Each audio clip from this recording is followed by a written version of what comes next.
السلام علیکم دوستوں، میں ہوں تنویر۔ آپ دیکھ رہے ہیں میری یوٹیوب چینل دا کور نالج۔ دا کور نالج میں آپ کا خوش آمدید۔ دوستوں، قرب قیامت کی نشانیاں ایک کے بعد ایک پوری ہوتی جا رہی ہے۔ یعنی نبی کریم صلی اللہ علیہ وسلم نے یہ خبر دی ہے کہ قیامت کی نشانیوں میں سے یہ بھی ایک نشانی ہے کہ قاریوں کی تعداد زیادہ ہو جائے گی اور علماء شریعت کم ہو جائیں گے۔ حضرت ابو ہریرہ رضی اللہ تعالیٰ عنہ فرماتے ہیں کہ نبی کریم صلی اللہ علیہ وسلم نے فرمایا کہ ایک زمانہ ایسا آئے گا جس میں قرآن کی کثرت اور فقہاؤں کی قلت ہوگی، علم اٹھا لیا جائے گا اور ہجر زیادہ ہو جائے گا۔ عرض کیا گیا کہ یا رسول اللہ صلی اللہ علیہ وسلم نے یہ ہجر کیا چیز ہے؟ فرمایا تمہاری باہمی خون ریزی۔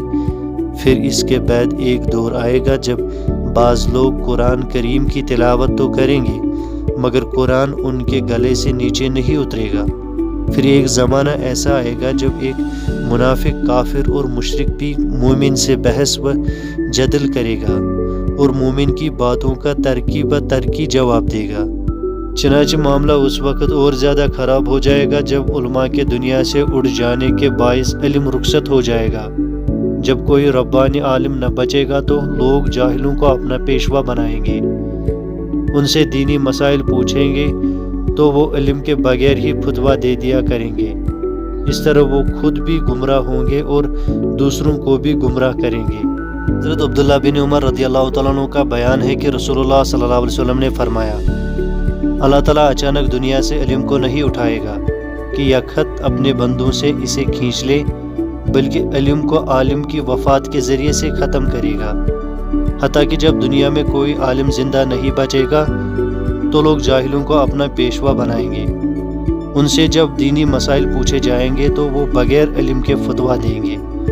وہ خود تو گمراہ ہوں گے ہی، دوسروں کو بھی گمراہ کریں گے۔ سابقہ احادیث میں جو علم کے اٹھا لیے جانے کا ذکر ہے تو اس کا مطلب یہ نہیں کہ دفعتاً لوگوں کے سینے سے علم مٹا دیا جائے گا اور علم دنیا سے ختم ہو جائے گا، بلکہ معنی یہ ہے کہ حاملین علم آہستہ آہستہ دنیا سے چلے جائیں گے اور لوگ ان کی جگہ جاہلوں کو اپنا مفتی بنا لیں گے۔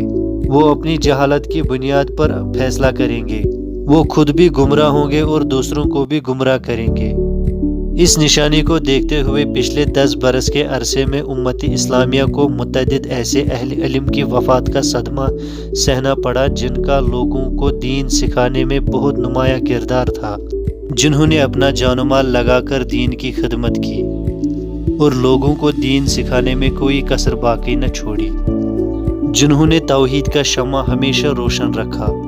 انہی میں سے ایک بہت بڑے عالم دین مفتی فیض الوحید صاحب رحمۃ اللہ علیہ، جنہوں نے کل جموں ہسپتال میں انتقال فرمایا اور اپنے حقیقی خالق سے جا ملے۔ اللہ پاک ان کے درجات بلند فرمائے اور امت مسلمہ پر اپنا فضل کرے، آمین یا رب العالمین۔ دوستو، اگر آپ کو ہماری آج کی ویڈیو پسند آئے تو اسے لائک اور شیئر کیجیے اور کومنٹ باکس میں اپنے رائے کا اظہار ضرور کیجیے۔ ساتھ ہی ساتھ ہماری چینل کو سبسکرائب کریں اور بیل آئیکن بھی پریس کریں تاکہ مزید اپڈیشن آپ کو ملتی رہے۔ شکریہ۔